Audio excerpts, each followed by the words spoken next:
the storm that you drifted. Just hold on to Jesus and ride out your storm. Ride out your storm. God is still with you. You may not feel it, but you're not alone. Your hurt is down, but your morning is coming. Lord of mercy, just hold on to Jesus and ride out your storm. Remember, it's promised. He said, I never forsake you. Though the waters are troubled, they do you no harm. Don't give up the battle, for your answer is coming. Just hold on to Jesus and just ride out your storm. Ride out your storm. God is still with you. You may not feel it, but you're not alone. We are asking everybody to remain calm. The revolutionary forces are commanded to control the streets. Treason. Where is the Prime Minister tonight to address the nation? Where is he? God has removed him. God has removed the authority, not the power, because no man, including myself, has any power. We have only temporary authority because we all die. We're able to bring you exclusive footage never before seen on local television. Tonight's program, we ask questions and we talk to some people not yet heard from, and we open discussions so vital for the speedy recovery and reconstruction of our nation.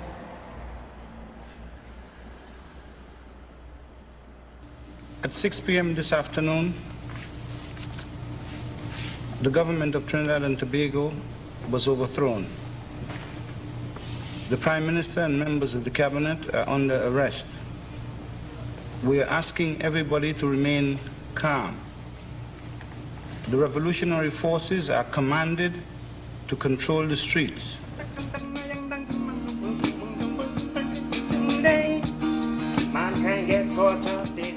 Yes, people. Some say that we ought not to allow it to happen again. There are others who are less, or shall I say more skeptical, saying that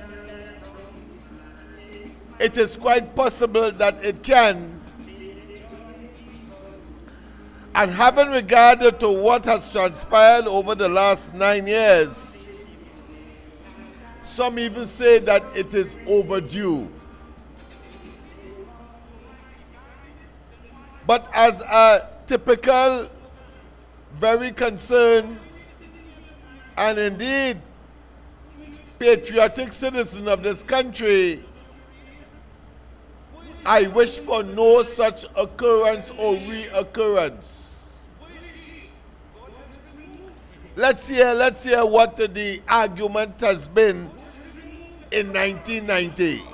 Because no man, including myself, has any power.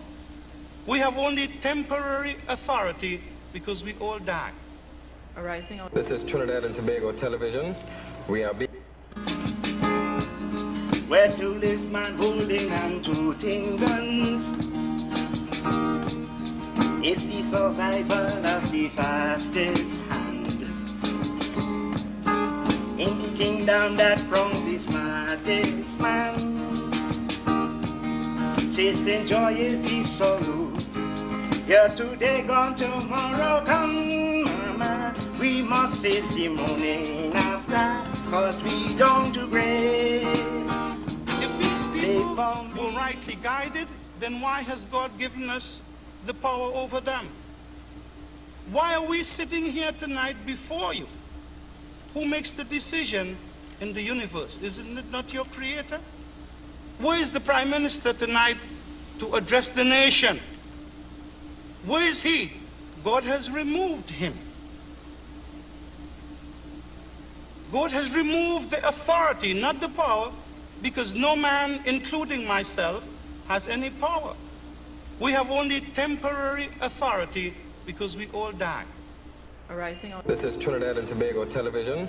We are being allowed to make another news bulletin. The Imam Abu Bakr wants you to know that the police headquarters in downtown Port of Spain has been gutted by fire.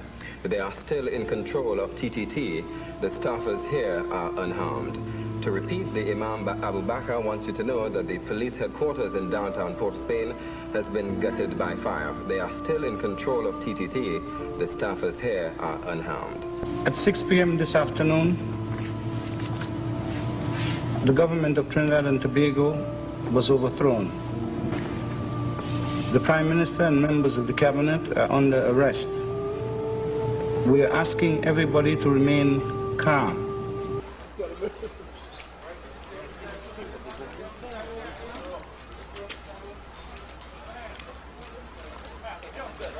Now, let us examine critically what transpired there. Here it is, a man who claims to be, of course, a man of the cloth, says that, of course, the Prime Minister was overthrown and that he is sitting in a place where he is certain the Prime Minister of the day, A.N.I. Robinson, was unable to make a statement as to the state of affairs of Trinidad and Tobago, having been elected overwhelmingly, remember, to the 3-3. Because that in itself has implications as to the bravado, the audaciousness, and the total and absolute disregard for democracy and the process by which people become part of the government in this country. It has been so since 1956, and it remains as the best form of government known to man. But here it is, this fella, Abu Bakr, is claiming that he got some kind of religious inspiration to overthrow, to displace, and had the audacity, the temerity, the gall, and the effrontery to tell us where is he today. And then, of course, attempting to put some spiritual or ecclesiastic spin to the entire episode. But 7 days after, he himself, if we have to take him from his words and his logic, he himself was deposed. He himself was removed from where he was. And of course had the obnoxiousness to say that the security forces are in charge and are on the ground and no looting, etc., etc. That is the level of madness that we know today can be ascribed to the PNM. But it appears that it was a seething and a festering propensity back in 1990. You see, up to now we have not we have not been told the role of Manning. Why was he absent? But of course, you'll have to ask the question as well, why was Pandey absent as well? Obviously, I mean, you cannot ask it for one and not ask for the other. But that would be in the realm of speculation. Let us deal with what we know. So here it is, this fella claiming to be some kind of religious, what I consider to be, I wouldn't say guru, I wouldn't say authority.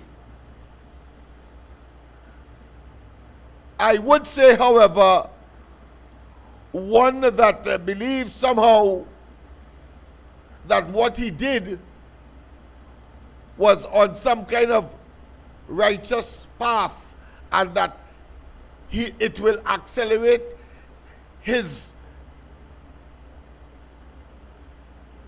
journey to the promised land. I don't know.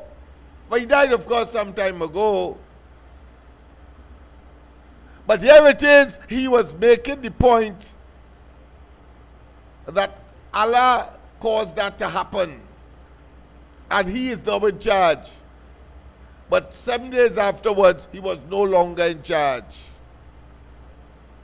So it boils down to the fact that a bunch of terrorists who, of course, attempted to what? To unseat a government violently. And I say so against the background of what Rowley tried to do in 2015, when he brought some fake emails into the parliament, and claiming that somehow the Prime Minister then was conspiring to kill a journalist, among other things. But let's go to the lines. A pleasant good night. Welcome to the corridor. Lennox? Yes. You hear me good? Loud and clear, my friend. Yeah, but your volume coming through low, you know. Coming through what? Low. Low? Yeah, I didn't hear any volume, boy. All right, okay. That, My voice. I'm going to tell you. I'm going to back when I'm ready. I'm going Okay. to tell you that. My voice. Yeah, but I hear your voice through this phone good now. All right. But your song it wasn't coming good at all. I call up and I say you hear the same thing. All right, thank you. Right? I'm going to call you back when I'm ready to make my contribution. Okay, no problem, no problem. Right. Yes, indeed. Said that something is amiss with respect to the volume. Let's see what is happening here. Bam. Let me see. All right, everything seems to be all right here. All right. Let me just put on the. Let me just put back on the video and see what's happening here.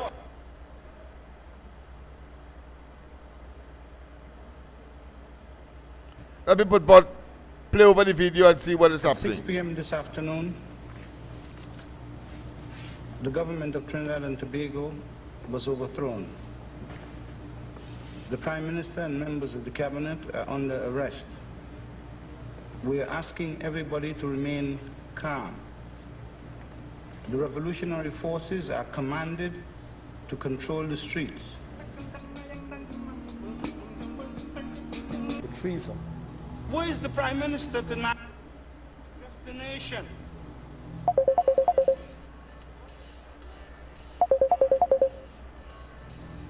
Let's go to the line. Remove the authority, not the Pleasant good night. Welcome.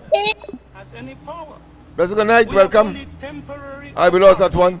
because Let me we just. hold back. We're able to bring you exclusive footage never before seen on local television. Tonight's program, we ask questions and we talk to some people not yet heard from, and we open discussions so vital for the speedy recovery and reconstruction of our nation.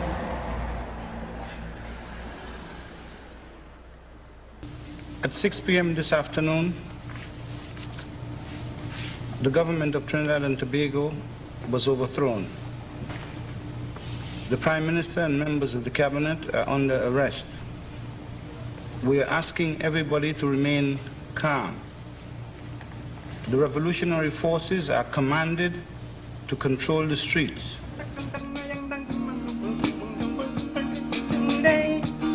Man can get caught up in a system where to live, man holding on to tin guns. It's the survival of the fastest hand in the kingdom that crowns the smartest man. Chasing joy is the sorrow. Here today, gone tomorrow come. Mama, we must face the morning after, cause we don't do grace. If these people were rightly guided, then why has God given us the power over them? Why are we sitting here tonight before you? Who makes the decision in the universe? Isn't it not your creator?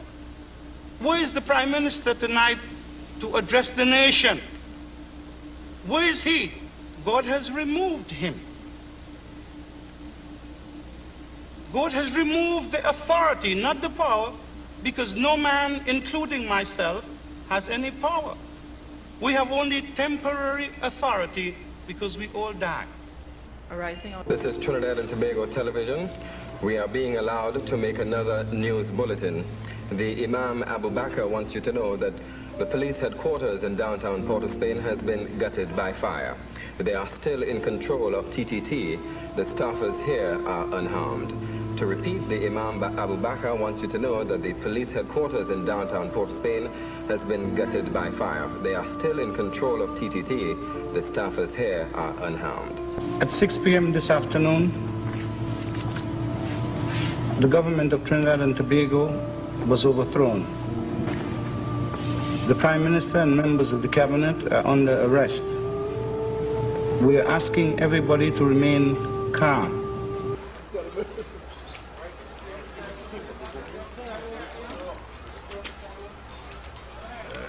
Yes, indeed, people. That was the state of affairs. I trust that the volume has been corrected. Somebody call me and let me know if it has been corrected. But certainly, that is terrible, bizarre, horrendous, unprecedented. And while, of course, we would have had and remembered 1970, 1990, as far as the amount of deaths and the amount of destruction is concerned for life and property, the attack of our parliament, attack on the only television station that we had at the time, it certainly cause for concern. And as I said, when we compare what would have been happening over the last 9 years, one wonders, having regard to the way that the PNM came into office in 2015. And as I said, I hold no brief. I will not speculate, but one has to wonder, because there was a lot of talk that Abu Bakr was, of course, keeping secrets, and that there were some elements eager to get power, as we saw with Rowley. At that time, it was, of course, Patrick Manning. And so they castigated the then Prime Minister in spite of his heroic attempt at motivating the people from within the confines and the serious threat to his life inside of the parliament. But there's another issue that we have to examine, which of course is the subject of the reason for the current state of emergency, and that is the efficaciousness of our intelligence and, of course, law enforcement agencies. What fell down? Who fell down? Why? And therefore, one would have expected that a state of emergency would have been a final or ultimate call. But inside of that, we would have had, of course, a commission of inquiry under the Kamala Prasad Bisesa Partnership Administration between 2010 and 2015. And the latest is that she will be contemplating or looking at the recommendations of the Commission of Inquiry to give life, to give effect, and to really put closure to those persons who are still alive and would have been, of course, hostages, and people like myself who would have, of course, engaged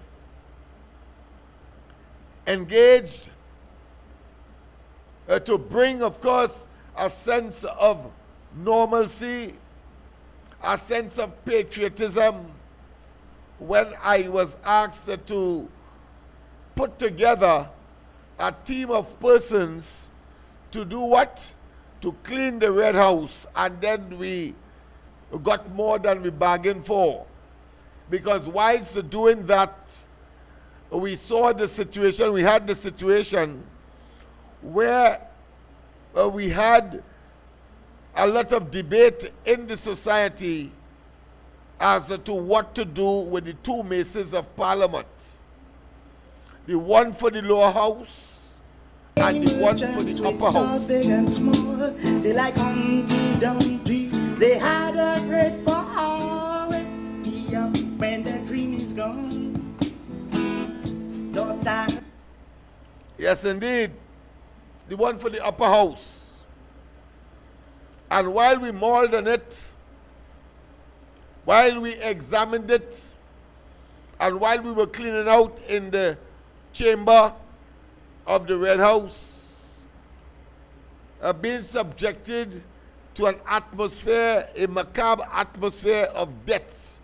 The stench of death was all over, where the then Prime Minister got shot and the bullet penetrated his leg and into the carpet and into the wooden floor below the carpet, or put another way, that the carpet covered.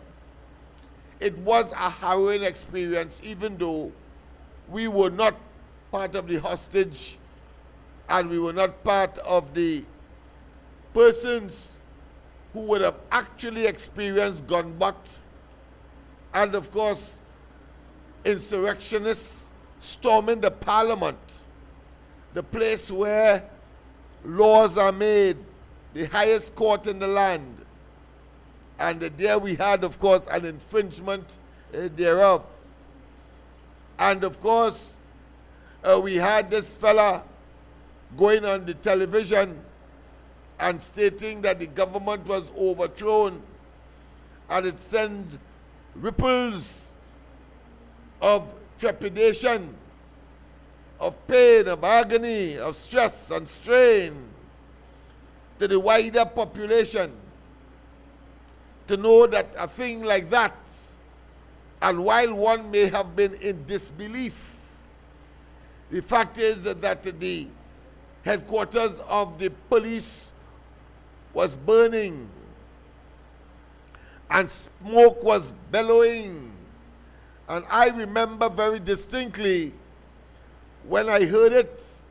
I was teaching at the time, and I got into my vehicle because they said no one could enter Port of Spain, but because we lived betwixt the mountains, in other words, between the Eastern Main Road and the Lady Young Road, and we would have known about, of course, the lookout, and we would have known from experience that from the lookout, you could see almost the whole of Port of Spain, and therefore, if smoke was bellowing from any part of Port of Spain that is significant, we would have, of course, been able to observe.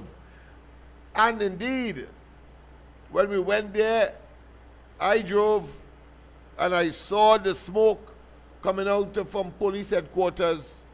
We knew that something was terribly wrong. And therefore, we had to resort to our televisions and our radio stations. But even that had some tragic intervention that were violent, as we would have, of course, seen and experienced by their verbalization by people like Dominique Calipasad, and of course people like Jones P. Madera, the late. And of course, we had, of course, this guy who became the hero of the moment over 7 days, when, of course, Makoni, he was the lone voice and the lone pacifier for all that time that seemed to be a whole year and more, while, of course, in reality it was 7 days. And then, of course, ultimately, we had the resolution with a so-called amnesty. And that amnesty caused, of course, some legal ramifications. And thus, of course, Abu Bakr lived a little longer, so did his co-insurrectionists or coup plotters or coup activists. And so we had to countenance that, as nothing could be done by the state to effect some kind of vengeance for the calamity, for the detrimenting of Trinidad and Tobago's population, and the destruction, undermining, and subverting of our democracy. It was a harrowing experience.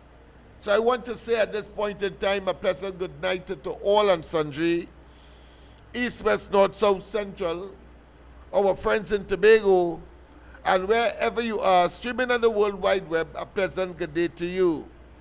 Yes, indeed, on this a very, very not so auspicious, but we needed to remember the events of 1990 and the attempt at replacing a government by violence. And in fact, the Prime Minister was shot. He lived a very long time thereafter, but of course with a obvious and a very pronounced sort of inability to be as mobile as he would have wanted to be if he was not shot. Let me put it that way. And so people, I want us to focus on the whole question of our democracy. I want us to understand, as Kamala Prasad Bisesa said today in commemoration of that event, that there is a requirement of eternal vigilance. But it was Ronald Reagan who said that eternal vigilance is, of course, incumbent on every successive generation to be meticulous and to preserve our democratic institutions, processes, understanding, lest we have some madman, some evil person attempting, of course, to subject us to the lack of free speech, the lack of movement, and of course always coming like a thief in the night, 1 and 2, like wolves in sheep clothing, of course, I have to hark back to the Second World War and Hitler. How he, of course, hoodwinked the population and then proceeded, of course, to engage in the elimination of a whole,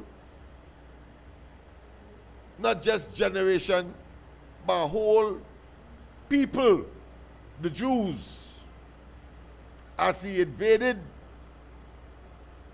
his neighboring nations, whether it be France, whether it be Hungary, whether it be Czechoslovakia, and we went on until, of course, he met his match in the Soviet Union and was almost successful, save for some divine intervention. In this case, of course, the weather. The weather, the inhospitable weather, and the inability for military equipment to move as easily as they would if it was summer. So, and while of course that place is considered to be perpetually in snow and cold, the fact of the matter is there had to be some kind of intervention, because the Soviet machinery, the army was no match for Hitler's infantry, but somehow they prevailed. I'm talking about the Russians. And they lived, of course, to reach Berlin before the Americans and the Western allies. And so, of course, the Second World War ended. I am making these pronouncements because I don't want anyone to believe that somehow we are safe and that it is honky-dory. We must be able to be eternally vigilant. We must say to those who are attempting, of course, as we have seen with the Mad 13, or put another way, the dozen stupidities plus one, are talking about, of course, the PNM 13 in the parliament. And this talk about war. And this talk about exaggerated, or put another way, total lies about 10,000, 30,000 persons on the breadline. This government, they have identified as having generated that act. And I say to you, it's a figment of their malicious, evil, diabolical, and power-mongering or power-hungry imagination. No way, no way, no way. So I trust that you will understand when, of course, I refer to this particular clip, and keep it running for the night so that we inculcate and we appreciate the fact that this was thwarted, this was addressed, and never again, just as the PNM, never again must we be subjected to that kind of arbitration or arbitrary, bizarre, and of course barbaric conduct, undermining our progress economically, socially, but our advancement is dependent on the stability of our democracy. Let's go to that was of course the then Attorney General, who is now of course head of the First Citizen Bank. In the area surrounding Trinidad and Tobago Television House, and a 24-hour curfew is enforced in the area around the Red House. I am appealing to you to remain calm and to strictly observe the curfew regulations.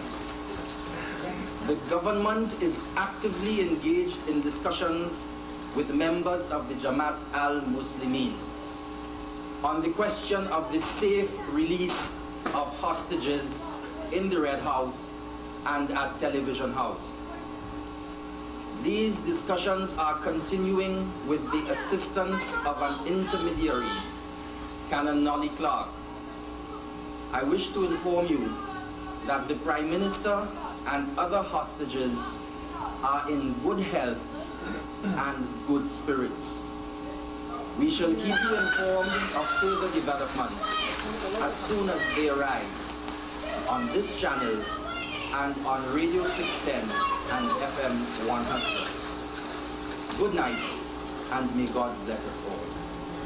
Now, I have a serious problem with that statement because I want to know how they could be in good spirits at a time like that. But of course, I suppose that was Anthony Smart, in case you didn't recognize him because he has aged a bit now. But that was him there making a statement, being, of course, free from the clutches of the insurrectionists. And therefore, he was on television making the statement, at least to appeal for calm and to suggest that somehow the Prime Minister then, A.N.I. Robinson, was in good spirits. I don't believe that at all. Nobody in the right mind would, especially when he was assaulted in the way that he was, having been shot, blood spilled. No, it couldn't be. But let's continue.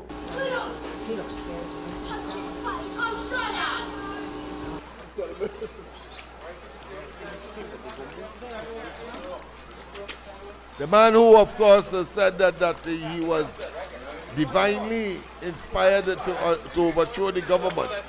Here he is now, he himself having been overthrown. I wonder what he was saying then. I wonder what was in his mind. And of course, he talked about power, and it is temporary. But I suppose that is a quintessential exemplification of temporary or ephemeral power. So there he was, ultimately. One assumed that the amnesty arrangement would have been concluded, but I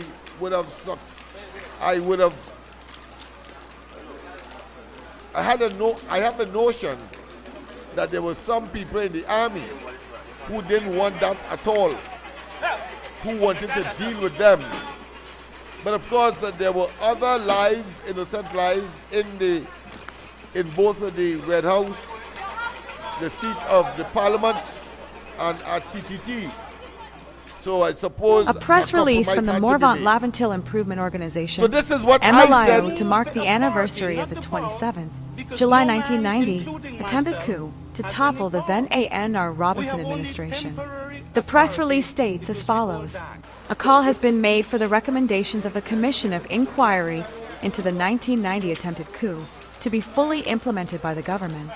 The call came from founder and head of the Morvant Laventil Improvement Organization, MLIO, Lennox Smith, while addressing youth on the subject at the Community Empowerment Hall on George Street, POS. Smith said, "The multiple lessons that ought to have been learned from that event have generally evaporated." Smith emphasized the proliferation of crime. Gangs and arms and ammunition have expanded to an unprecedented proportion, especially in the last 4 years. Smith insisted that the efforts of MLIO to assemble a team to clean the Red House and repair both maces of Parliament in the aftermath of the July 27th attempted coup restored a sense of pride in Laventil and contributed to the restoration of TT's democracy. The Commission of Inquiry recommended that MLIO be given a special Medal of Honor alongside Mr. Jones P. Madeira, Mr. Dennis McComey, Wasser, etc. Mr. Smith can be reached for comment at 337-6940. Yes, indeed. I thought it was important, of course, to do that because of the emotions and the sense of nationalism that I would have, and still is, the beneficiary of. But that was important. And took a note of what the Prime Minister, Honorable Kamala Persad-Bissessar, said on the matter as well. Let me see if I can find that in order to, of course, read it for you as we share. Don't forget, of course, that the lines are open. I know that, of course, matters of this nature is so emotive and so emotional that some people may not want or are at a loss for words now that you have seen what transpired. And of course, at that time, anything could happen. Wise he said, don't loot. There was looting galore. And of course, the persons were actually making some money off of the exercise because people couldn't get out. So those persons who have a little bit of money home, people will go and, of course, loot and bring back milk and sugar and basic items for people to purchase. Warehouses were emptied of both, of course, items of food, perishable items, or reasonably perishable items, and non-perishable ones as well. Let me see if I can get, of course, Kamala Persad-Bissessar's coup statement.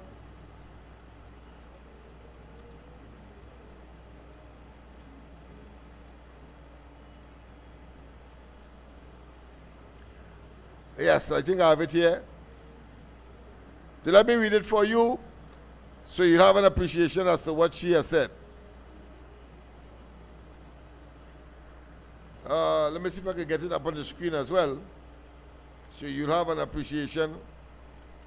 Let me just get that organized. Yes, indeed.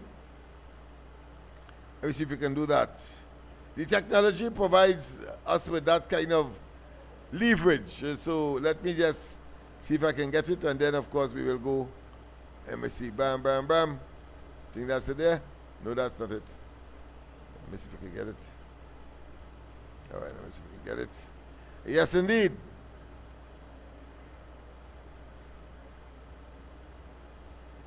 All right, yes, I have it. So let's put it up on the screen so you can share with me as well.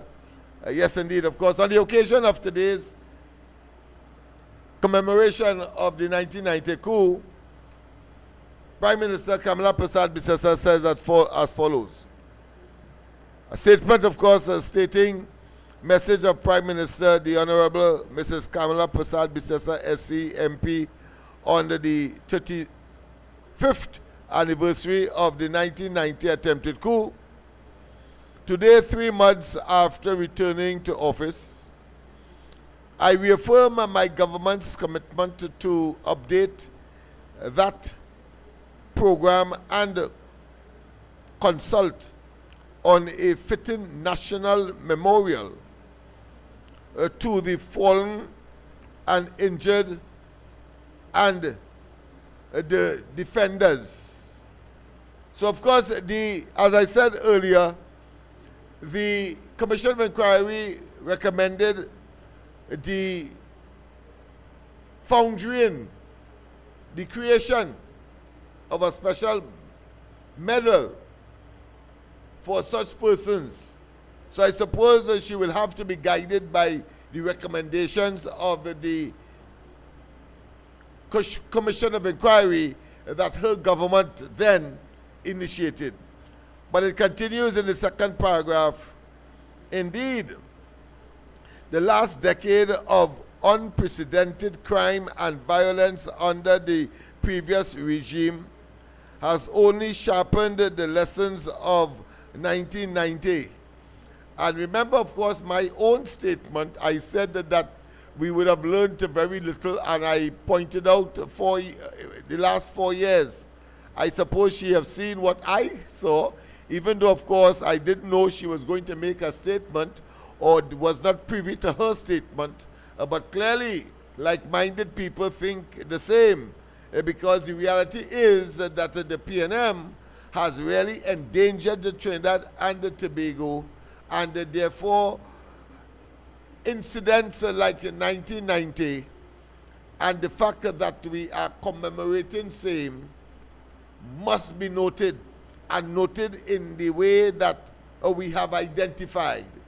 So the Prime Minister's message continues. Crisis leadership must be strong and coordinated.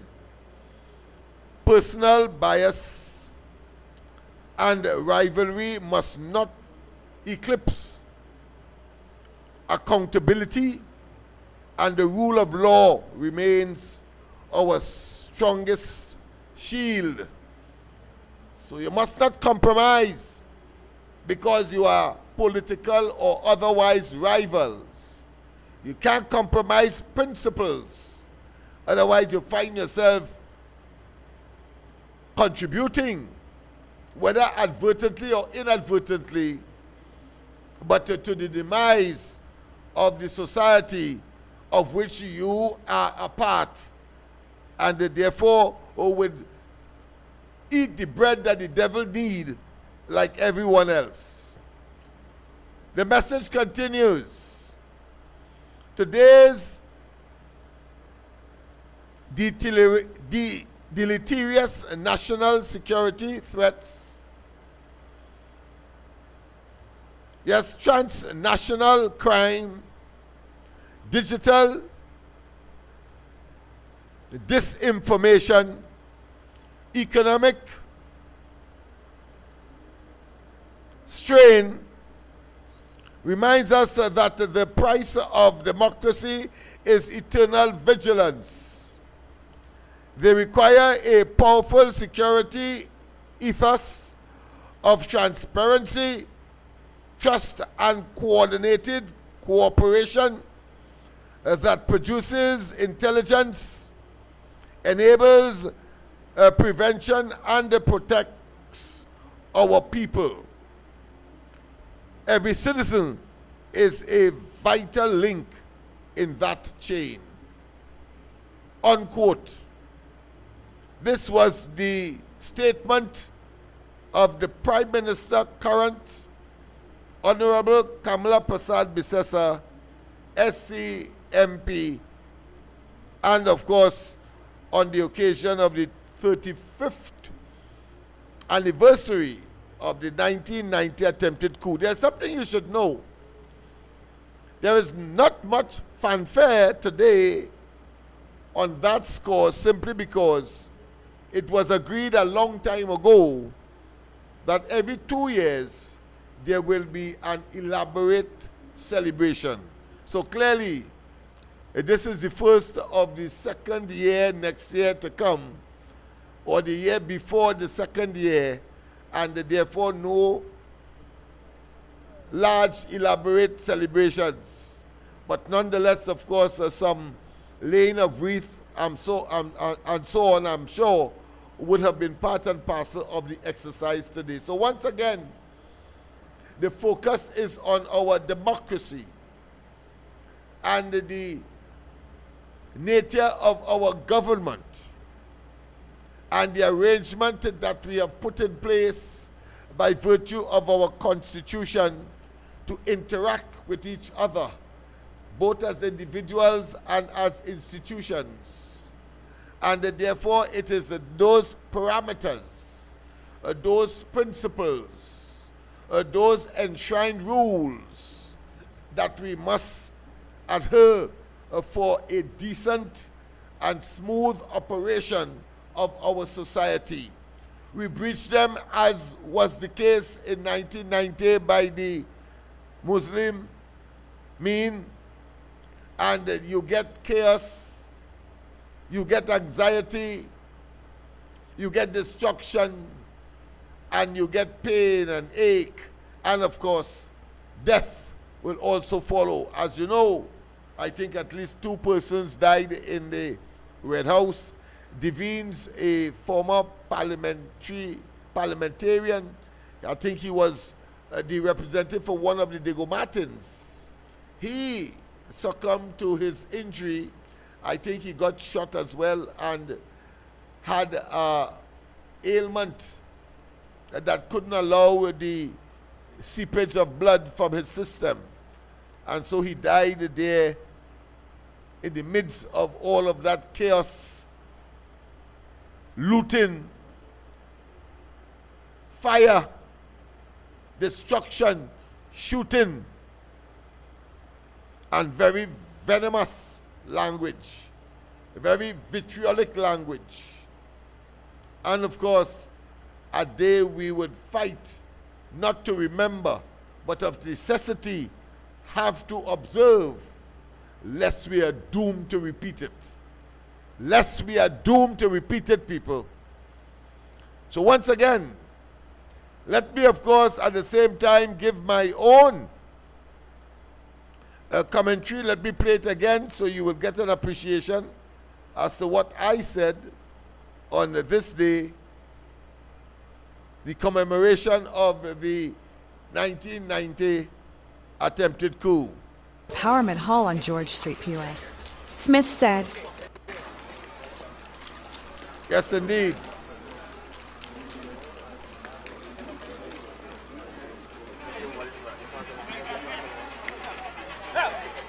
I made a statement because of my commitment to the country and my desire never to make my children experience that a press release from the episode. Morvant Laventil Improvement Organization, MLIO, to mark the anniversary of the 27th, July 1990, attempted coup to topple the then A.N.R. Robinson administration. The press release states as follows: a call has been made for the recommendations of the Commission of Inquiry into the 1990 attempted coup to be fully implemented by the government. The call came from founder and head of the Morvant Laventil Improvement Organization, MLIO, Lennox Smith, while addressing youth on the subject at the Community Empowerment Hall on George Street, POS. Smith said, "The multiple lessons that ought to have been learned from that event have generally evaporated." Smith emphasized the proliferation of crime. Gangs and arms and ammunition have expanded to an unprecedented proportion, especially in the last 4 years. Smith insisted that the efforts of MLIO to assemble a team to clean the Red House and repair both maces of Parliament in the aftermath of the July 27th attempted coup restored a sense of pride in Laventil and contributed to the restoration of TT's democracy. The Commission of Inquiry recommended that MLIO be given a special Medal of Honor alongside Mr. Jones P. Madeira, Mr. Dennis McComey, Wasser, etc. Mr. Smith can be reached for comment at 337-6940. Yes, indeed. That's the end of that statement, but I want to tell you that it hasn't ended there. Tomorrow morning, I may be late on the ground report. I will be, of course, on the TTT morning program, speaking of my experience, the contribution that we would have made, my organization, MLIO, the Mobile Laventil Improvement Organization, in the aftermath of that very awful and very, of course, harrowing experience.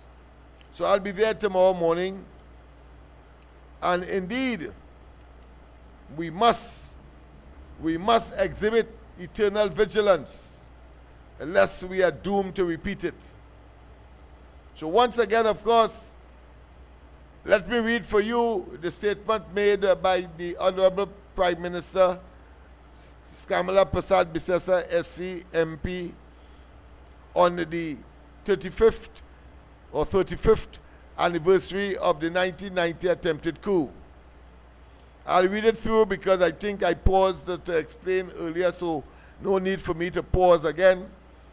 Today, 3 months after returning, I'm quoting here, to office, I reaffirmed my government's commitment to update that program and consult on a fitting national memorial to the fallen, the injured, and the defenders. Indeed, the last decade of unprecedented crime and violence under the previous regime has only sharpened the lesson of 1990. Crisis leadership must be strong and coordinated. Personal bias and rivalry must not eclipse accountability, and the rule of law remains our strongest shield. Today's deleterious national security threats, transnational crime, digital disinformation, economic strain, reminds us that the price of democracy is eternal vigilance. They require a powerful security ethos of transparency, trust, and coordinated cooperation that produces intelligence, enables provision, enables prevention, and protects our people. Every citizen is a vital link in that claim. Honorable Kamala Prasad Bissessa, SC MP, Prime Minister of the Republic of Trinidad and Tobago, on the occasion of the 35th anniversary of the 1990 attempted coup. So yes, people, we have a duty and responsibility.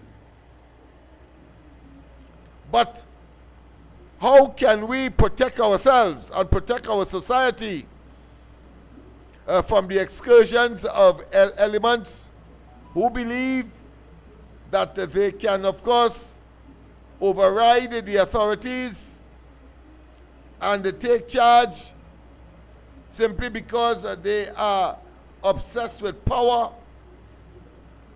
How can we prevail? How can we prevent? How can we avoid such escapades? How can we do it? Well, I want to, of course, bring to your attention a previous program that I hosted several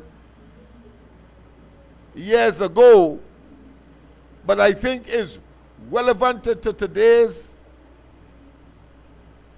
action requirement. And I will, of course, sit and listen, as well as, of course, I made the case back then. Looking a little more useful.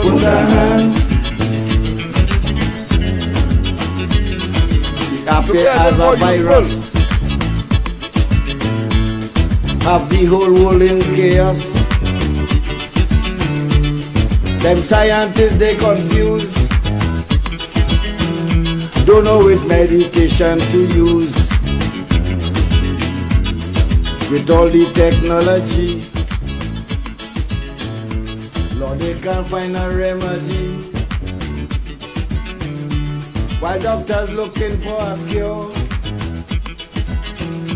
COVID still killing more and more. I say, Lord. Yes, indeed. Well, let me pause for a cause and take this call. Pleasant good night. Welcome to the corridor. A pleasant good night to you, Sir Lennox Smith. Yes, man. Pleasant good night to you. And happy 1990 anniversary. Although it was a dark era for most of us who could remember. But we remain resilient as a people, and we have to educate the young ones that coming up that way it is we all went through in that darkest hour. So Lennox, I just want to find out something from you. In the 1990 coup, yes, and I need any the national security, I can't remember his name. He was already the person that got killed in the coup? No. Richardson, he got killed after they demitted office. Oh, or after? Yeah, Selwyn Richardson. I remember that very distinctly. Yeah. Yeah, because my brother told me was a call an action. So I saw a call and find. Nah, the only one parliamentarian got killed was Devines. He was one of the parliamentarians in the triad constituencies in the Gomartin. One of the three constituencies there. But Lennox, but when did they shoot any Arabs? Did they shoot him was to scare them, or they were trying to execute him totally? Yeah, well, it appears that they were watching plenty television So they shoot him in the leg. But the man was, I think he was diabetic, if I'm not mistaken, because he had glaucoma, so he had some difficulty with his eyes, and shooting him would, of course, create some complications. But it appears that they didn't want to kill him. Otherwise, they could have easily done that. Yeah. Okay. All right, my friend. All right, Yes. I'm not gonna listen. Yes, man. So let me continue, of course, with my presentation.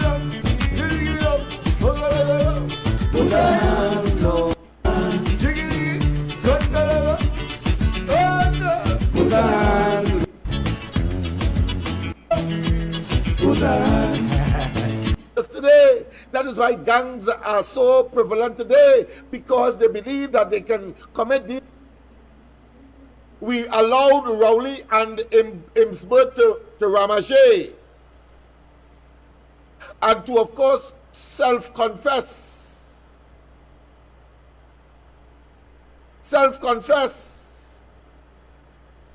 In other words, I am making a distinction between a forced confession, as you would normally hear about police when witnesses or accused are in police custody and they force them to confess. Well, these fellas voluntarily, they self-confess.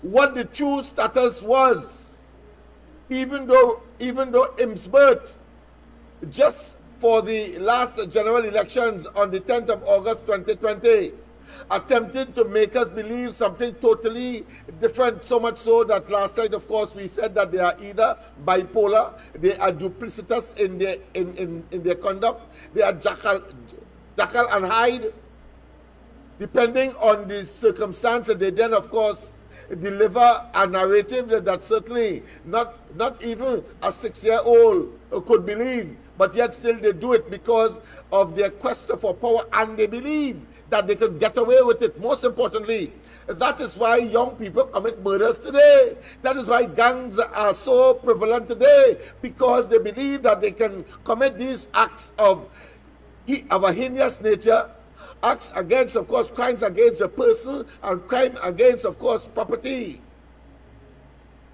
So you see, way back then, looking at it sharper then, but the fact is that I was making the point that here it is, because of these antecedents, because of the violence of 1990, and then, of course, the opening up of the economy. Our borders was always porous, and with the advent of Rowley and his band of what I consider to be incompetence, it was exacerbated. And with, of course, a foreign policy that can only be described as indescript. What you're holding on to Venezuela for? But you could easily get the Americans to come and help us patrol our borders without any cost to us. I'm sure they wouldn't mind. But no. Let's go to the line. A pleasant good night. Welcome to the corridor. A pleasant good night to you, Uncle Lennox, and to all your listeners. And yes, man. Share the life. We need the 40,000. Yes, both man. in kindness and happiness. Please, because India take away all this 1 cent from this country. As I can tell, I could drop 100 for Uncle Lennox. But now, Uncle Lennox. Yeah. I will try to duck your question on your topic tonight. Okay. Right? I duck it. Me, I want to hear you and what you're talking about tonight. No problem. Because you're talking about the economy, right? Yes. You're talking about the economy. Because here what's going on. The PNM is the greatest, and great is the PNM, right? Because here what's going on. $500 billion in a low GDP hardship, and they have money. We can't get money. We don't know where it's coming from. $22 billion in our budget for COVID. Then you're telling people stay home. Nobody moved for 2 years. stay inside your house incarcerated, martial law in we ask, right? Stay home. $22 billion issue away the budget. Every time our budget read, we see the corner, we see the light, we happiness, and you're hearing that everything is good and is hunky-dory, but yet still the state asset being dissipated to fill a budget shortfall. And then you hear they come and say, in the end of it, one company, a state-owned state enterprise, right? Supposed to deliver on the topic you are talking about for the young men and them and who is in crime, turn to the life of crime. There, the board and the line minister fall short, but they had $1.4 billion that was spent in whatever way, but not according to the law. And yet still, it had the PNM supporters and them still hungry, still want, and they're still looking to commit crime to fill the shortfall. Me about talking to nobody, I tell you, stay away from your topic. So you see, when they say you point one finger forward, I say no, the PNM is very good for a criminal entity, because if they could kill 4 men after 36 hours in a pipeline, then they could kill 18 babies, and they have money to sanitize. They give the regional healthcare to sanitize the environment, and the report show lack of maintenance and sanitization, basic health and housekeeping cause it. I used to tell you, that is a criminal entity, because when you can have 600 citizen life drop like flies and still say they don't know how to do and hoodwink them with $100 million to assist them. And now they're teaching them same what to say. We lost everything, we have nothing, and to push racial divide to say for them to keep getting, but they don't answer any questions because they are great. They're great as them. And you know, the PNM, Penny, elect in there and Jennifer Baptiste as deputy leaders, and the next young fella from Sadi Grandi. But you see, tell Jennifer Baptiste, the PSA, they could jump high, they could jump low. All this stuff for the PNM. Remember Jennifer Baptiste when they saw the crap about? Then the tutina all there, so all about. It's tutina, they absorb them out. Because here what's going on. You mislead, you forsake, you leave them to retrench all the people and never full vacancy in the public service. Don't think the public servant and then forget you, Jennifer. In there, you the deputy leader of the PNM, you the man who thief, assaided pledge, calling after about in there. You is the man as the finance him, $2.7 billion disappear with a glitch.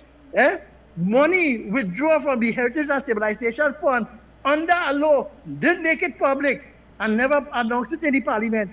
I want to send me a pre-protocol action letter to this show, but here what's going on. I want to select a PNM judge, a PNM jury, and put me before it, because here what's going on. You have to answer that your fiscal measure and spending and the selling of the state asset, where did the country and its citizens benefit from? So, Uncle Lennox, I will say that will lead to crime. All I will say, that will lead to humanity disaster, and the vulnerable will be vulnerable, and they will thief, steal, borrow to survive. Have a pleasant good night, Uncle Lennox. Thank you very much, sir. Thank you very much. Of course, pleasant good night, Lisa. Do you want to say something because we are on air? You hear me? Oh, no, I was calling it. Yes, I hear you. I was calling you to tell you that I didn't get in. I ain't get the thing. I'm going to go and yeah, because that is important. Okay, because I did one. You must get the pin because I did one for someone and the pin was entered incorrectly. It is so important that they said that the application is incomplete because the pin was incorrect. So So it appears that they are doing their homework and they are making the comparisons. All right? Okay. So there's a need to get it. Look for it and then I'll have to bring it for you tomorrow. Please don't. Yeah, okay then. All right. Have a good one. Have a good one. I don't know. If you could send your son to call, tell Johnson he can come up the road. All right, good. I'll do that. Okay. Okay then. Yeah, Yes. thanks. Yesterday, of course, that was someone that helping to organize a company in preparation, of course, for all the lovely things that we expect, the proliferation of foreign investment, the interests that will be shown by regional, hemispheric, our friends in the north, whether it's Canada, United States, the rest of the world across the Atlantic, including Africa, of course, and of course right here in this part of the world, the southern part of America. Because America has three parts: the North America, Central America, South America, and we are closer to South America. Guyana being part of South America. So if Venezuela doesn't want to get its act together, there are so many other countries. We have, of course, Colombia, we have Brazil, we have Peru, we have as well Chile. I know that one of the, and why I have taken note about Chile is because when Rowley went to Chile, because they purchased a lot of our compressed gas. But when he went to Chile and when he returned at the airport, he castigated, of course, the Secretary General of the OAS to protect or to be in favor of Maduro. So I could never forget that because that was a foreign policy blunder that has plagued the Trinidad and the Tobago right through until, of course, the 28th of April. So that is why. And I agree because the topic is about the consequence of the 1990 attempted coup. So my last caller was right in line with the discussion, even though he may not specifically refer to the 1990 events. But coming out of it, today we have seen, of course, a criminal enterprise, I agree with him, called the PNM. Criminal enterprise who brutally and ruthlessly attack the treasury of the country, whether directly or indirectly, putting, of course, what I consider to be amiable and a subservient governor of the central bank. Yes, I'm talking about Hilaire. To, of course, cry out their nefarious deeds. And we saw the most bizarre, the most poignant, the most telling was that when, and I cannot stop regurgitating, referencing, when they came up with this scheme to empty the mattress money of our usually very, what I consider to be penny pinching citizens who don't trust the bank but will put every cent, every penny in their mattress and feel much more comfortable there. Not necessarily a mattress. When I say mattress, I'm using a generic term. It could be in a pan, it could be somewhere safe, it could be in your closet, etc. A special drawer that you lock, or even a vault. But the fact of the matter is, the scheme was to get that money out by what? Piggybacking, parasiting on Hilaire's plan to, of course, change our cotton notes to polymer notes. Rowley and them get a hold of that. He, Imbert, and Young. And they now devise a scheme stating that there are people who are using our $100 notes for money laundering, and for, of course, drug trafficking. That is the greatest asinine statement I have ever heard. And that is why, of course, I had to, of course, devise a mechanism to show how stupid, how obtuse these people are. And at the same time, how evil and conman-like.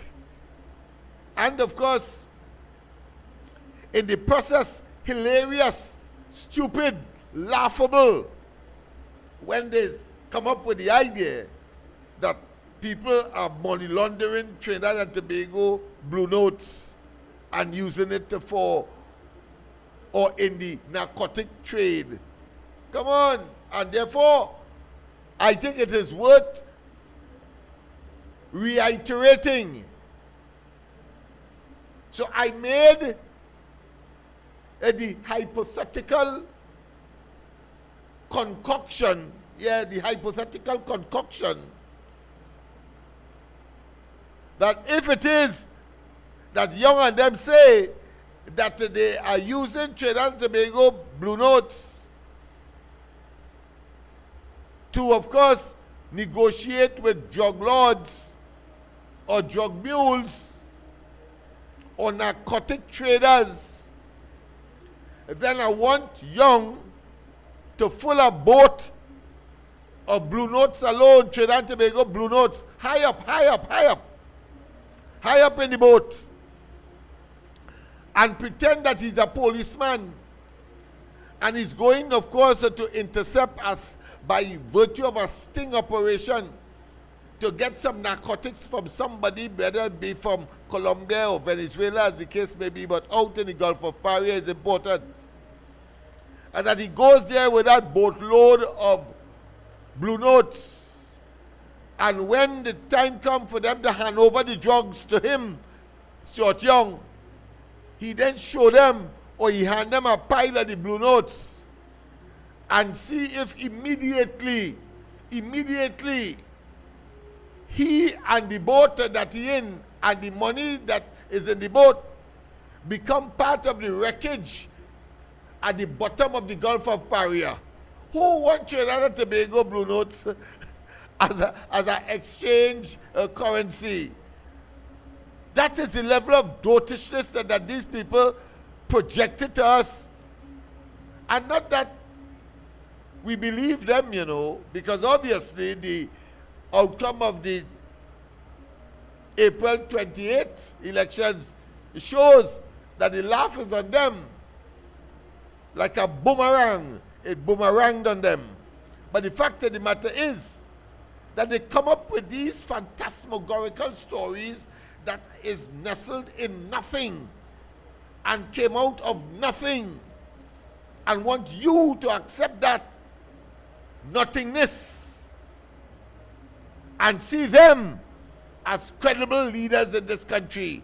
Haul all your tales collectively and individually, as is the case with the miserable or the unfortunate or the cursed 12 or the cursed dozen plus one, because there's 13 of them. I thought it was important, of course, to tell the caller that he was on the button, because we are focusing, of course, on the emergence of crime and criminality and the sustenance thereof. And the PNM did us no favor by proliferating, by continuing that trend when they ought to have halted it, because they were in the position so to do as a government and as the lead of the country. But instead they engaged. And today we have the history of not only the most violent country, sixth violent country in the world, apart from, of course, per capita, the most amount of terrorists. We also have a situation where successive years, record-breaking murders quite apart from, of course, the deaths that occurred during COVID, as the caller rightly said, and the not so recent, or put another way, the very recent deaths of those premature babies. These people are cursed. They are blight. They are the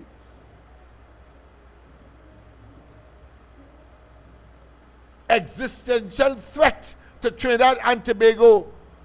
And I put no water in my mouth to say that they are today as Abu Bakr was then, back in 1990, the PNM.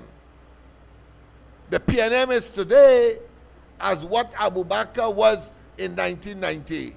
How could we take God out of our thoughts and associate with that bunch of opportunistic political parasites who have constructed a monstrosity, giving them, of course, the appellation or the term, a criminal enterprise, befitting them,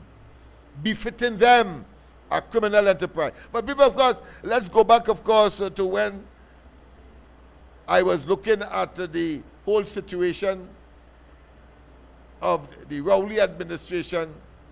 Somewhere that had to be somewhere in 2000, maybe 17, 18, 19, thereabout. We have been around some time. But let's hear a little more, taking a little more of what I had to say then.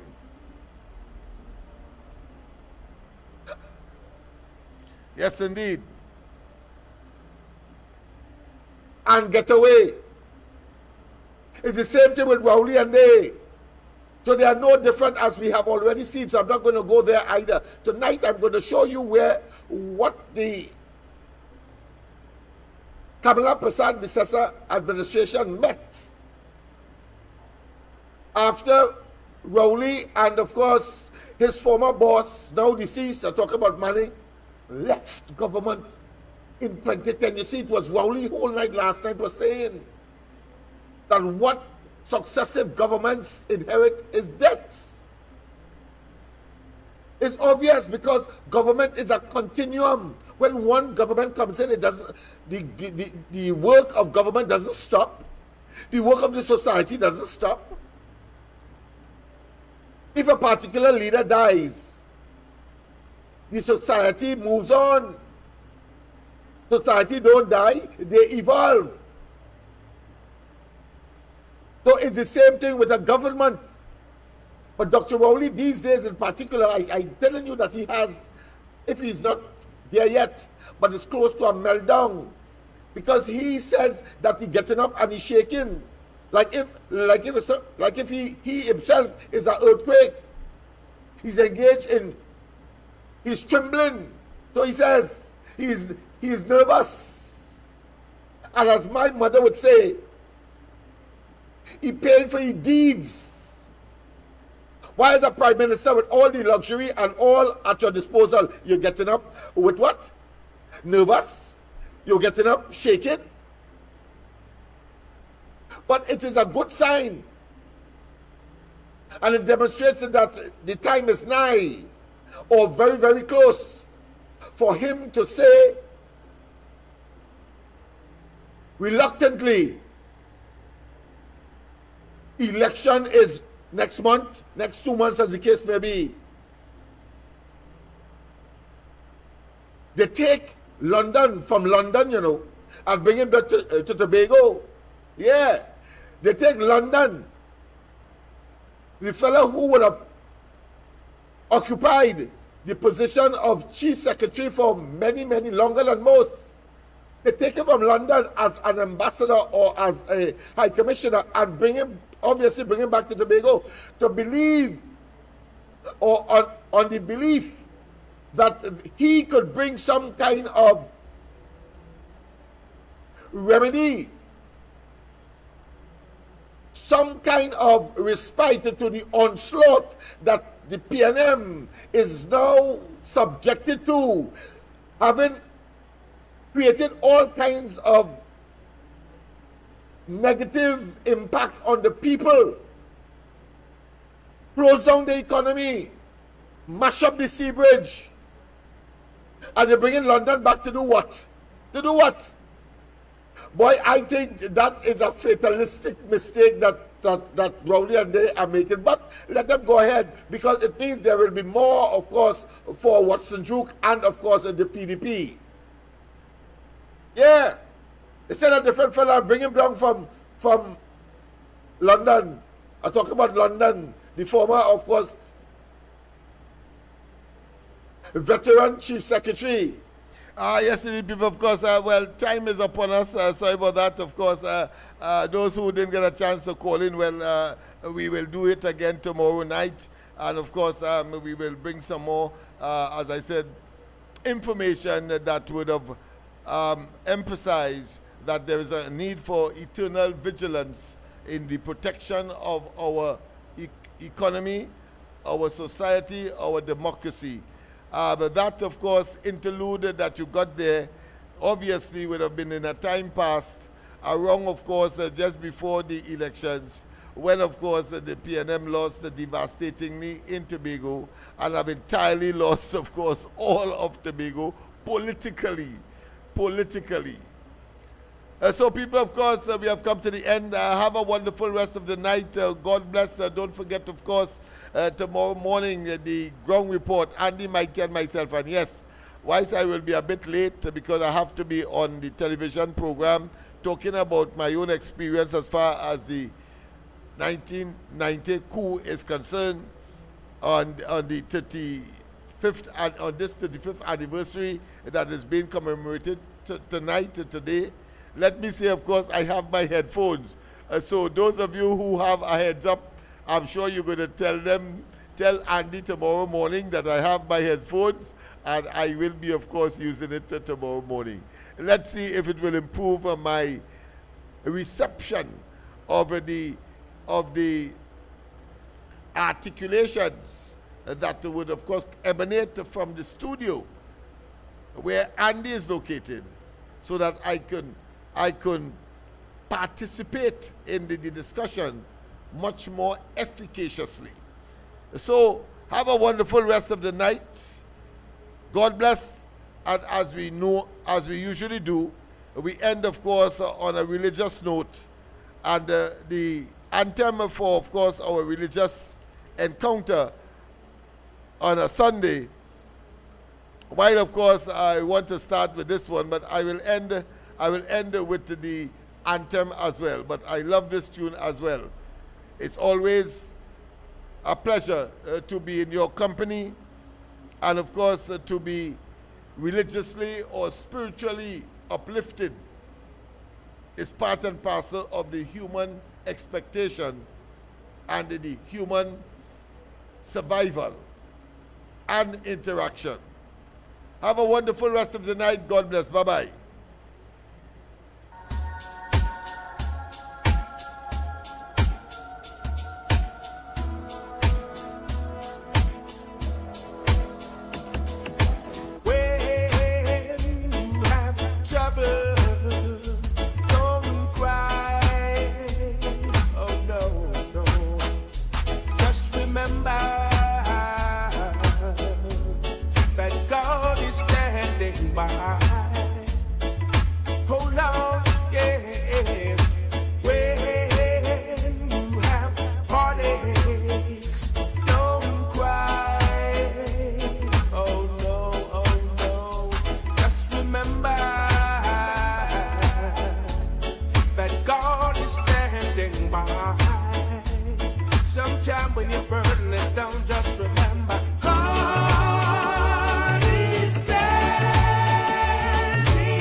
we're able to bring you exclusive footage never before seen on local television. Tonight's program, we ask questions, we talk to some people not yet heard from, and we open discussions so vital for the speed.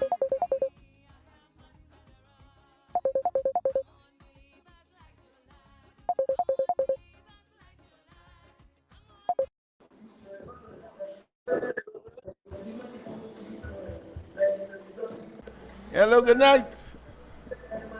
I hope. Hello, good night. Hello. Good night. You have come to the end of the program, but call. Let me hear.